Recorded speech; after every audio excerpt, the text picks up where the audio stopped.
Hoje vamos falar sobre Davi. E eu tenho certeza absoluta que você já ouviu algumas coisas sobre esse homem, mas nada se aproxima do que iremos mostrar nesse vídeo.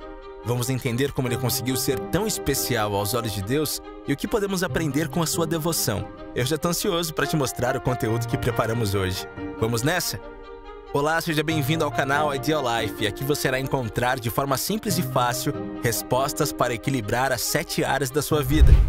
E o tema de hoje está imperdível. Vamos falar sobre Davi e a sua vida de fé e adoração, revelando as lições que ele deixou na sua longa trajetória de vitórias.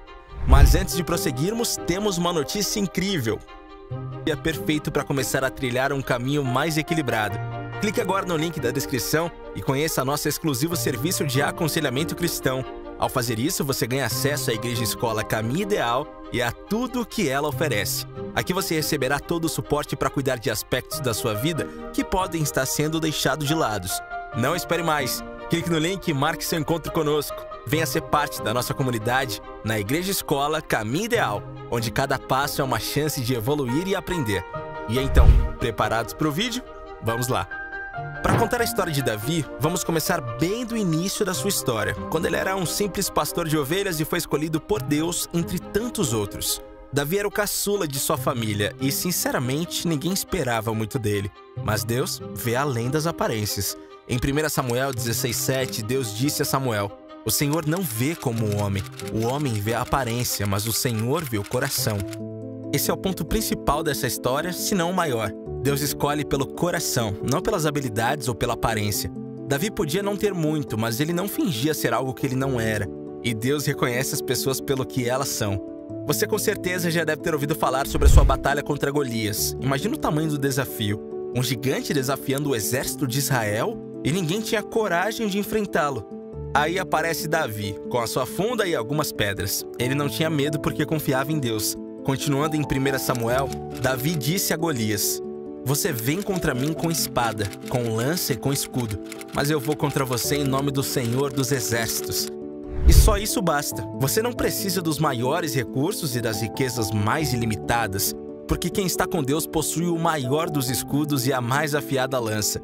No caso do Davi, uma pedra, que fez o gigante cair. Isso mostra que a confiança em Deus pode te ajudar a superar obstáculos gigantescos, não importa quão impossível pareça. Deus está pronto para transformar as maiores provações em escadas, para que você alcance o seu verdadeiro potencial. No caso de Davi, foi se tornar um rei, mas quem sabe, além de Deus, o destino traçado para sua vida. Uma coisa eu garanto, não existe desperdício e falta de propósito nesse caminho. Mas a vida de Davi não foi só de vitórias e glória, e ele teve que merecer o trono. É o que veremos mais a seguir. Primeiro é preciso entender a relação de Davi com o rei Saul. Saul começou a invejar Davi por causa das suas vitórias e popularidade. Davi teve que fugir, viver como foragido, mas nunca perdeu sua fé. Sobretudo nos momentos mais difíceis, pelo contrário. Foram esses momentos que sempre encontrou forças para aumentar ainda mais a fé que possuía. Em várias ocasiões ele teve a chance de matar Saul, mas não o fez. Por quê? Porque ele respeitava a autoridade de Deus. Em 1 Samuel 24:6, Davi diz: "O Senhor me livre de fazer tal coisa ao meu Senhor, de erguer a mão contra ele, afinal, ele é ungido do Senhor." Essa atitude de respeito e integridade é algo que podemos levar para nossas vidas mesmo quando tudo conspira contra. Por maior que tenha sido Davi, ele também cometeu erros. Davi desejou Batseba, que era casada com Urias. Além de cometer adultério, Davi tramou a morte do seu marido. Não foi uma atitude muito louvável, não é? Mas o que se destaca aqui é a reação de Davi quando o profeta Natã o confrontou. Em 2 Samuel 12:13, Davi admite: "Eu pequei contra o Senhor." Ele não se escondeu, não tentou justificar, ele se arrependeu verdadeiramente em seu coração. Todos erramos, mas o arrependimento sincero e a busca pelo perdão de Deus é o que nos coloca de volta no caminho certo. Davi não é um exemplo de perfeição, mas é justamente nas imperfeições que Deus age, erguendo pessoas que antes estavam caídas, restaurando a vida onde só existia dor e sofrimento. Pecar é errar, mas se arrepender é um acerto. Mas Davi não foi definido pelos seus erros. Na sua longa trajetória, ele deixou um legado riquíssimo. Com diversos talentos, deixou um dos livros mais lidos pela humanidade. E com certeza você conhece algum trecho dele. Sim, além de um guerreiro destemido e rei, Davi era músico e poeta. Muitos dos salmos que lemos na Bíblia foram escritos por ele. Esses textos revelam um homem profundamente conectado com Deus, expressando suas alegrias, medos, dúvidas e esperanças. Um dos salmos mais conhecidos, o Salmo 23, começa assim: O Senhor é o meu pastor, nada me faltará. Esse salmo tem confortado pessoas ao longo dos séculos, mostrando a confiança de Davi em Deus como seu protetor e guia. A arte de Davi não era apenas algo que ele fazia para se expressar, mas um meio de se conectar com Deus e inspirar outros a fazerem o mesmo. Como você tem vivido a excelência que Deus espera de cada um de nós? Como a sua vocação se conecta intimamente com a visão divina para o seu futuro? Enquanto você analisa a sua rotina, reflita o impacto desse salmo para a sua vida. Refletir as expectativas de Deus é eternizar nossa passagem aqui na Terra, deixando um legado que não se cessa com o tempo.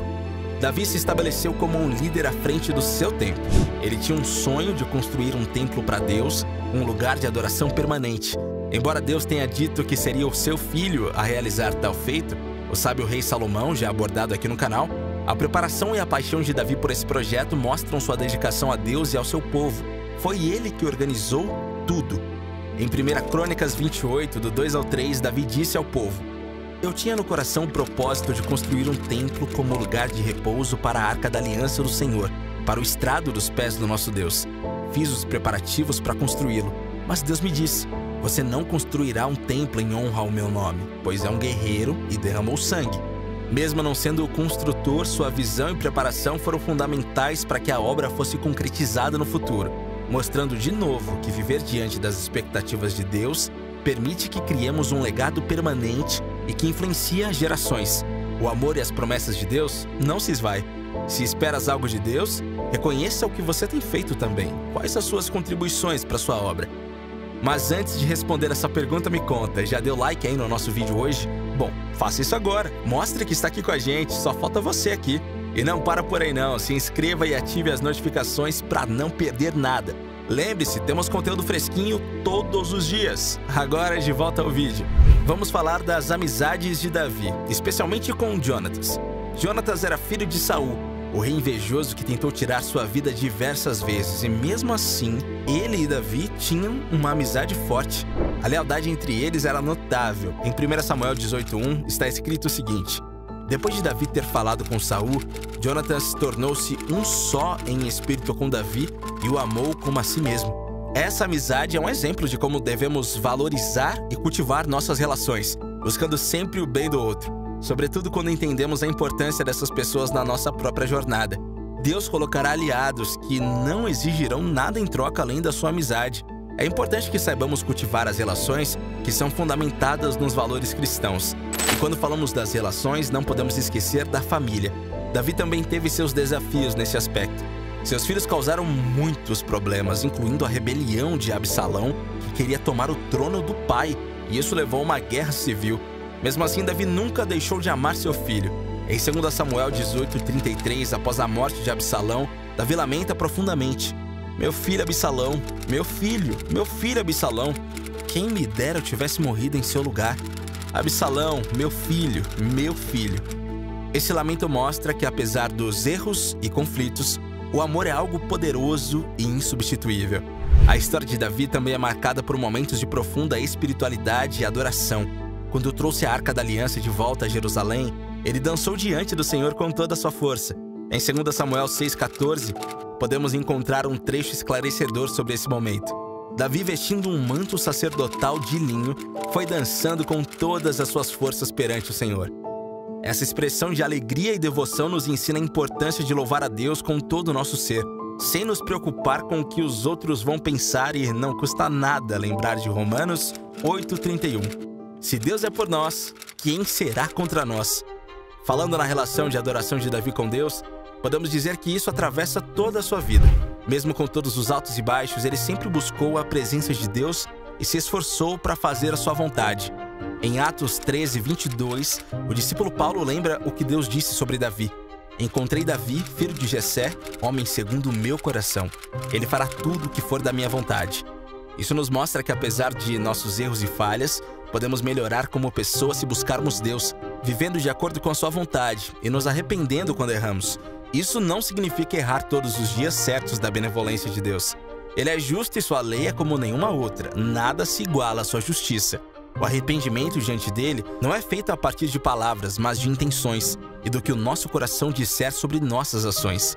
Se você está inspirado com a história de Davi, um homem que trabalhou incansavelmente para reconstruir o seu povo e fortalecer a obra de Deus, eu sugiro que você reflita qual é o trono que você está herdando. Isso mesmo que você ouviu. Qual é o seu propósito e qual a sua maior herança? Aquilo que você deixará como parte do seu legado na Terra. Talvez você não esteja pensando nisso, mas a verdade é que Deus está te convocando para essa missão.